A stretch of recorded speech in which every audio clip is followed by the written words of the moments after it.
Oh, I was a printer. I worked at Vail Blue Press. I ended up retiring after 38 years, and so I decided to spend my time serving the Lord. And I figured that I've spent my life working for the kids and for the house and for the wife, and now it's time to start working for the Lord. So my name is Al Babicek, and I'm a volunteer for the hospital and jail ministry. I'd like to thank Pastor John Koopman and Pastor Chris Mogeson for nominating me for this recognition, but most of all for what they have taught me about serving the Lord and their friendships. I'm a member of New Life Free Methodist Church. New Life is a biblically sound church whose mission is to reach as many people as possible with the saving knowledge of Jesus Christ. My goal is to serve the Lord faithfully every day and to follow the gospel as best as I can. Serving as a volunteer at UHS is a big part of that. When I first started at Wilson Hospital, UHS, Chaplain Betty Pomeroy was the person who trained me. She gave me some advice that I use to this day. She said, "It's not the quantity of the visits, it's the quality of the visit."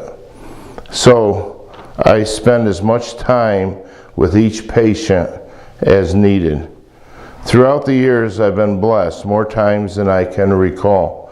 Most times a person just needs a friendly listening ear and someone to pray for them. I believe in the power of prayer and that our God listens and acts on our behalf. One such time was with a patient who was in the hospital for months. We had many delightful conversations over that period of time. Come to find out, I worked with his father-in-law for 25 years, so we each had a lot of funny stories. We both loved muscle cars, and we exchanged stories about our families. His wife was there, so I got to know her also. Our most important conversation centered around faith in Jesus Christ. I'm sorry to say that he lost his battle here on earth, but I'm confident that he is in heaven now. His family asked me to do his funeral, and it was an honor to do so. 3 years later, his wife saw an article that was in the newspaper last December. She sent me a card that confirms that hospital chaplaincy is doing God's work and has an ongoing impact on people's lives. I'd like to read part of what she wrote. Al, I saw this article online the other day and I was blown away. I will never forget the kindness and friendship you gave to Bill in his final days. He was so happy when you came to visit. His eyes just lit up when you took time to visit with him.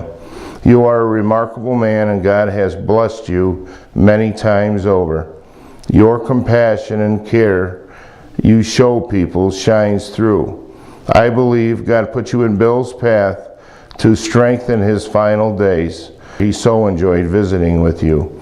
I can never thank you enough for helping me through this difficult journey. I am so glad that you are doing so well. You must have been ill when you visited Bill, and yet you had the time for everyone else. God does answer our prayers.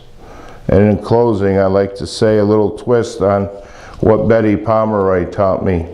It's not the quantity of prayers, but it's the quality of time that we spend with the Lord. God bless.